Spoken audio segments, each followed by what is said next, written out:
Hello, Bookman here. I'm going to show you how to fill a Pilot Metropolitan fountain pen from an ink bottle using a press bar converter, which is the kind of converter that comes with a Pilot Metropolitan. There's a similar, hang on a minute, I'm going to put this on pause and come right back, hang on. Well, that didn't take long. Anyway, this is a heftier press bar converter that fits in the Pilot Metropolitan and most other Pilot pens. And I have a bunch of these. I'm going to send these to you. These are going to last you a lot longer than the one that comes with the pen because the sack is almost fully encased in metal. And the press bar is right here. There's only one thing that you can push, and you can tell which side it is, so you don't need to orient your fingers anywhere. And it works just like the other one. Press that down, push the bar up against the sack, and then the sack is pushed up against the other side of the converter where there's a stationary bar, and then you just turn loose of it to have the ink come into the pen. So let's do this.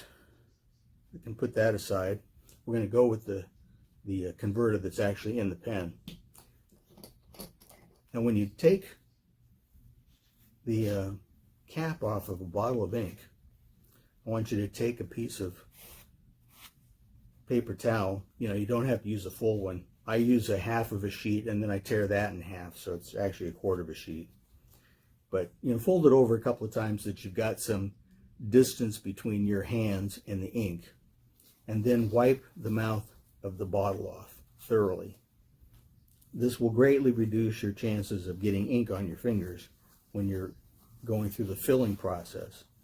Now, of course, I'm not going to get ink on my fingers because I have gloves on, but I have gloves on because I have OCD and I can't help myself. I know for a fact that you don't need gloves on to fill your pen with ink. If you take a few precautions like wiping the mouth of the bottle off thoroughly before you get started. All right, so you remove the cap the newfangled way with one hand. We're going to remove or separate the section and the nib and feed and the converter from the barrel, and we're going to post the cap now. And this way, it doesn't roll off the table. Now, this particular converter has writing on one side of this long horseshoe. I don't know what the proper name of it is, but one side of it has writing on it, and the other side is blank. The blank side is the side that moves. So put your thumb on that side, and then you'll get the proper action. And you're going to want to completely submerge the nib and the feed. So the nib is on top, the feed is on the bottom, but in order to completely submerge these two beasts into the ink, you're going to have to get ink up on the grip. Remember that you're going to do that so that you're not surprised when you pull the pen out of the ink bottle and there's ink right there where you're going to be putting your fingers that you have to wipe off. Remember, you're going to be wiping this thing off when you're done filling it. But let's go through that process. Okay, so we've got the converter between our thumb and the forefinger. The thumb is ready to press down on the press bar, and we're going to put this into the ink until the nib and the feed disappears. Now, when you get down toward the bottom of the bottle of ink, when the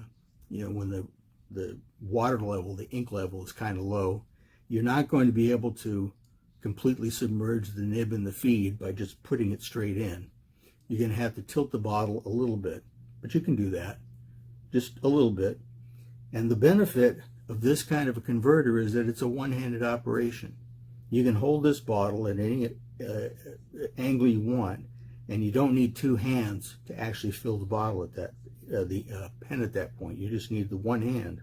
So we're going to put this in here, submerge the nib in the feed. I've got the ink level up onto the grip, which is where it should be. And I'm going to bring it close to the camera so that you can hear. You should be able to hear some air passing in and out of the converter, and that's natural because when you start to fill the pen with ink, an air pocket is going to develop at the top of the sac, and you're going to get rid of it by squeezing the ink out, and along with it some of the air. And then when you fill it up again, there'll be more space for ink because some of that air is gone, but not all of it. And so you're going to want to squeeze this thing again and push out the ink and more air, and then fill it again and push it out again. You're going to do it 3 times, okay? So let's get started. It's in the ink, completely submerged, and we're going to squeeze and then release quickly. And we're going to let it fill. It takes a few seconds for that ink to start climbing up the inside of the sac. And then we're going to press it out. We're going to get rid of that ink and some of the air by pressing the press bar again. Now, I just heard it, so I'm going to get rid of that. And I'm going to be quiet this time so that you can hear the air.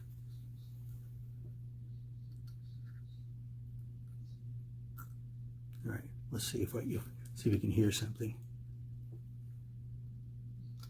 Now, right here.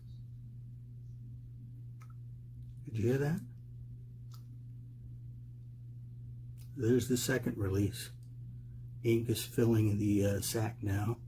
Now we're going to push out the ink in the air again, and hardly any sound. So we know we're down to the last little bit of air. So now we're good. Let go of it.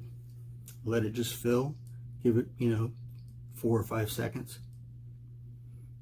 And now it's done. You've got a good fill going. Now you're going to take your paper towel and you're going to wipe the grip, which is where all that ink went. See? Went up on the grip, which is where it was supposed to go. That's how you know you've got a good fill, if you've gotten the ink all the way up onto the grip.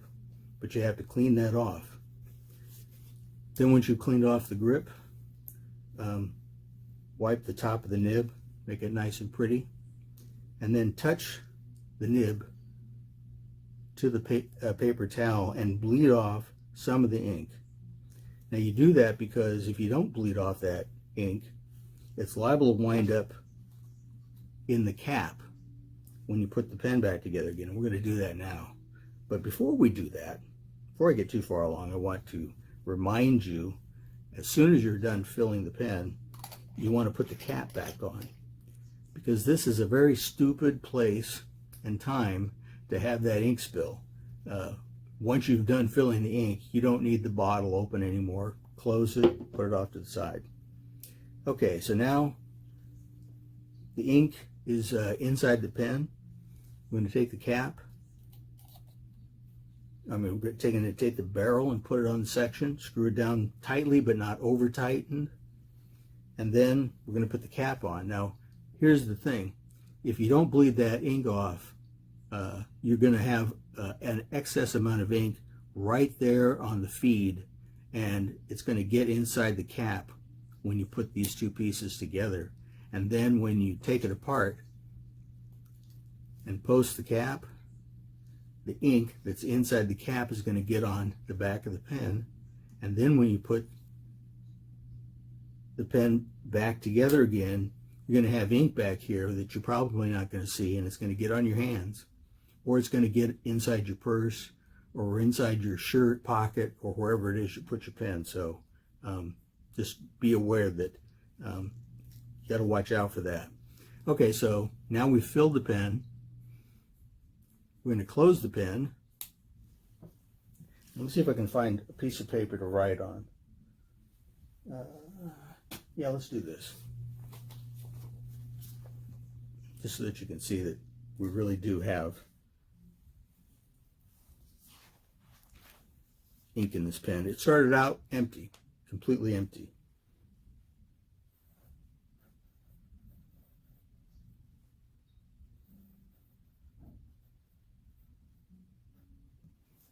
All right.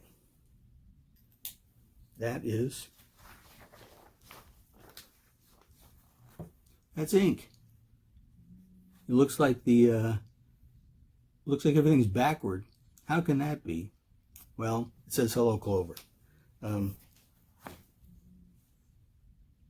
yeah, I see that. Everything's backward. I think I'll be able to fix that in post-production. Okay, that's it. That's how you fill a Pilot Metropolitan fountain pen with a press bar converter. And this heavier duty press bar converter works exactly the same way. Everything that I showed you, do the same thing with this thing. And I'm going to send some of these to you because I don't need all the ones I have. Okay, that's it for this lesson. And I'm not sure what's going to come next, but I'm sure you're going to like it. Bye-bye.